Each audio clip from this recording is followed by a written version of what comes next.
Welcome to Pallavi TV. ఇప్పుడు నా వెనక కనిపిస్తున్న ఈ ఫోటో కనిపిస్తుంది కదా, ఈ ఫోటో కర్ణాటకలోని బాగాల జిల్లాలో ఉన్నటువంటి Badami cave temples. So Badami cave temples అనేది 8వ శతాబ్దంలో చాళుక్యులు ఉంటారు కదా, చాళుక్యులు నిర్మించినటువంటి గుహలు ఇవి. అక్కడ ఉన్నటువంటి ఈ మొత్తం కొండను తొలిచి దాన్ని టెంపుల్స్ గా గుహలుగా మలచిన పరిస్థితి. సో గతంలో మనకు ఇక్కడ మహారాష్ట్రలో పోతే అజంతా ఎల్లోరా గుహలు ఉంటాయి కదా, సేమ్ అట్లాగే కర్ణాటకలో బాదామి కేవ్ టెంపుల్స్ అట్లే ఉంటాయి. సో ఈ కేవ్స్లలో మొత్తం 4 గుహలు ఉంటాయి.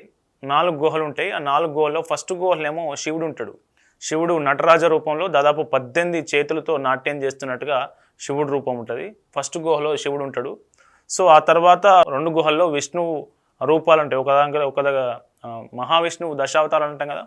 సో ఒక్కొక్క రూపం, ఒక దగ్గర వరాహ అవతారం, ఇంకొక దగ్గర ఇంకొక చోట ఇంకొక అవతారం, అట్లా 2 గుహలు విష్ణువు కేటాయించబడ్డాయి. ఈ 3 గుహలు పోతే 4వ గుహలో జైనులు, చాళుక్యుల తర్వాత ఆ ప్రాంతంలో ఉన్న వాళ్ళు కావచ్చు, జైనుల తీర్థంకర్లు ఎవరైతే ఉంటారో వాళ్ళకి సంబంధించిన శిల్పకళ ఈ టెంపుల్స్లో ఉంది. ఇదైతే బాదామి కేవ్ టెంపుల్స్ అంటాం కదా, సో అందులో ఉన్నాయి. ఇవి అత్యంత పురాతనమైన శిల్పకళా సంపద, అత్యంత పవిత్రమైనదిగా భావిస్తారు. ఇప్పటికీ ఆ టెంపుల్స్కి చూడడానికి చాలా మంది కర్ణాటకతో పాటు దేశవ్యాప్తంగా అక్కడ వెళ్తుంటారు. అయితే టెంపుల్స్ నిర్మాణం కూడా ఈ కొండలను దల్చి శిల్పకళా సంపద ఉంటుంది కదా, సో ఆ టెంపుల్స్ నిర్మాణం కూడా ఎట్లా జరిగిందంటే ఉత్తర భారతదేశంలో ప్రముఖంగా కనిపించే నగార శైలి టెంపుల్స్ నిర్మాణాలన్నీ నగార శైలిలో ఇట్లా నిటారుగా కనిపిస్తాయి. సో అట్లాగే ద్రవిడ శైలి మరో రకంగా ఉంటుంది. సో ఈ 2 శైలిలను మిక్స్ చేసి నిర్మించినటువంటి టెంపుల్స్ ఇవి. సో అత్యంత ప్రాముఖ్యత, విశిష్టత కలిగినటువంటి శిల్పకళా సంపద ఉన్నటువంటి టెంపుల్స్ ఇవి. సో వీటిని చాలా పవిత్రంగా భావిస్తారు. అయితే రీసెంట్గా ఒక ఘటన జరిగింది. ఆ ఘటన ఏంటో ఒకసారి చూద్దాం. సో ఇక్కడ ఒక ముందు కదా, ఈమె టూరిస్టు, అంటే ఆ శిల్పకళా సంపదను చూడడానికి, ఆ టెంపుల్ చూడడానికి, టెంపుల్స్లో ఉన్నటువంటి దేవుళ్ళని చూడడానికి, శివుడు కావచ్చు, విష్ణువు కావచ్చు, అట్లాగే జైనులు కావచ్చు. సో టెంపుల్ చూడడానికి అక్కడికి వచ్చినటువంటి ఒక టూరిస్టు. సో ఇక్కడ వెనుక కనిపిస్తుంది కదా, ఫోన్ మాట్లాడుతూ హిజాబ్తో ఉన్న ఒక మహిళ ఉంది కదా, ఈమె ASI employee, archaeological survey of India, భారత పురావస్తు శాఖకు సంబంధించినటువంటి ఒక ఎంప్లాయీ, ముస్లిం ఎంప్లాయీ. సో వీళ్ళిద్దరు గొడవ పడుతూ ఉన్నారు. ఎందుకు గొడవ పడుతూ ఉన్నారు అంటే ఫస్ట్ వీడియో చూద్దాం. ಕಾಮನ್ ಸೆನ್ಸ್ ಇಲ್ವಾ? ನಾವು ಹೋಗ್ತೀವಪ್ಪ ದರ್ಗಾಗೆ, ನಾವು ಚಪ್ಪಲ ಕೊಡುತ್ತೀವ. Her name is Roshni Mustafi, guys, and she is not supposed to go with footwear inside the temple. Sir, ನೀವೆಲ್ಲ ನಿಂತ್ಕೊಳ್ಬೇಕು. ಇಂಥವ್ರಿಗೆಲ್ಲ ಮಾಡಿದಕ್ಕೆ ನಾವು ಪ್ರೋತ್ಸಾಹ ಕೊಡೋದ್ರಿಂದನೇ ಇಂಥವ್ರು ನಮ್ಮ ಮೇಲೆ ಇರ್ತಾರೆ. ಹಿಂದುತ್ವ ಯಾವಾಗ ಹೋಗುತ್ತೆ? ಇಂಥವ್ರೆ ಪೈಸಾ ಬರೋದು, ಪೈಸಾ ಎಲ್ಲಿಂದ ಬರೋದು ಅದು ನೋಡ್ಕೋ. ನಿನ್ ಜಾಬ್ ಐತಲ್ಲ, ಜಾಬ್ ಕರೆಕ್ಟ್ ಆಗಿ ಮಾಡ್ಕೋ, ಕಲ್ಚರ್ ಫಾಲೋ ಮಾಡು. Why should I delete? You have to. Why should I? Why? Ask the authorities to make a rule. Why should I? You Ask the authorities to make a rule. I am not instructed. You are common sense. Common sense. ಅವ್ರ ಮಂದೆ ಬಿಡ್ತಾರೆ ನಮಗೆ. ನೋಡ್ರಿ ಅವ್ರು ಒಬ್ಬರೇ ಹೆಂಗ್ ಮಾಡ್ತಾ ಇದ್ದಾರೆ, ಆರ್ಗ್ಯೂ ಮಾಡ್ತಾರೆ. సో చూసారు కదా, వీళ్ళిద్దరు ఎందుకు గొడవ పడతారో మీకు ఒక ఐడియా వచ్చి ఉంటుంది. ఈ వీడియో చూసిన తర్వాత ఎందుకు గొడవ పడతారంటే, ఆ టూరిస్ట్ ఏమంటున్నారంటే, అమ్మ ఇది మేము పవిత్రంగా భావించే టెంపుల్స్ ఇవి గుహలు కావచ్చు, పురావస్తు శాఖ దీన్ని అధ్యయనం చేస్తుండొచ్చు, మీరు ఇక్కడ రావచ్చు మీ డ్యూటీ మీద, కానీ మేము పవిత్రంగా భావించే శివుడు, విష్ణువు వరాహ రూపంలో ఉన్నటువంటి విష్ణువు, అట్లాగే వీళ్ళందరూ మా దేవతలు, హిందూ దేవతలంతా ఉన్నటువంటి టెంపుల్స్ ఇవి.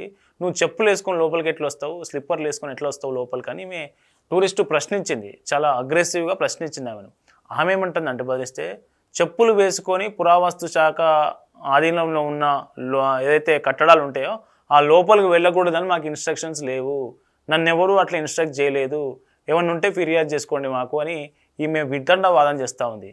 అరే ఇన్స్ట్రక్షన్స్ ఉన్నా లేకున్నా చెప్పులు వేసుకొని టెంపుల్లోకి పోవద్దనే కామన్ సెన్స్ ఉండద్దా అని మళ్ళీ ఈమె క్వశ్చన్ చేసింది. సో క్వశ్చన్ చేస్తూ ఉంటే ఆమె ఫోన్లో వాళ్ళ ఉన్నతాధికారికో పై అధికారికో మాట్లాడుతూ ఫోన్లో ఈ విషయం గురించి చెప్పే ప్రయత్నం చేస్తుంది. కానీ ఈ మహిళ చేసినటువంటి, నిజంగా ఈమె ముస్లిం అయినంత మాత్రాన హిందూ టెంపుల్స్ను అగౌరవపరచడం లేదు కదా. సో వాళ్ళ నమ్మకాలు, బిలీవ్స్ ఎట్లుంటాయో అట్లా వెళ్తే సరిపోయేది. సో మనం నిజంగా ఒక హిందూ ఎంప్లాయీ ముస్లింలకు సంబంధించినటువంటి ప్రార్థనా మందిరాలు లోపలికి చెప్పులు వేసుకొని పోతే ఊకుంటారా? సో అట్లా పోయే పరిస్థితి ఉంటుందా? చెప్పులు లేకుండా మామూలుగా పోతేనే మసీదులకు రానియరు, దర్గాలకు రానియరు చాలా చోట్ల. సో ఇట్లా హిందూ దేవాలయాలు అనేసరికి చెప్పులు వేసుకొని పోతా నేను బరాబర్ పోతా, నాకు ఇన్స్ట్రక్షన్స్ లేవు, నాకు ఎవరు చెప్పలేదు, ఐఎమ్ నాట్ ఇన్స్ట్రక్టెడ్ అంటున్నామే. ಸೊ ఇది ಪರಿಸ್ಥಿತಿ. ಅವ್ರ ಮಂದಾಗ ಬಿಡ್ತಾರೆ ನಮ್ಗ ನೋಡ್ರಿ, ಅವ್ರು ಒಬ್ಳೆ ಹೆಂಗ್ ಮಾಡ್ತಾ ಇದ್ದಾರೆ, ಆರ್ಗ್ಯೂ ಮಾಡ್ತಾರೆ. ಪೈಸಾ ಬರೋದು, ಪೈಸಾ ಎಲ್ಲಿಂದ ಬರೋದು ಅದು ನೋಡ್ಕೋ. ನಿನ್ ಜಾಬ್ ಐತಲ್ಲ, ಜಾಬ್ ಕರೆಕ್ಟ್ ಆಗಿ ಮಾಡ್ಕೋ, ಕಲ್ಚರ್ ಫಾಲೋ ಮಾಡು. Roshni Mustafi is her name. Roshini Mustafi, ఆమె ఎంప్లాయీ పేరు రోషిని ముస్తాఫీ అట. ಒಳಗಡೆ ಕೂತಿದ್ದಾಳೆ.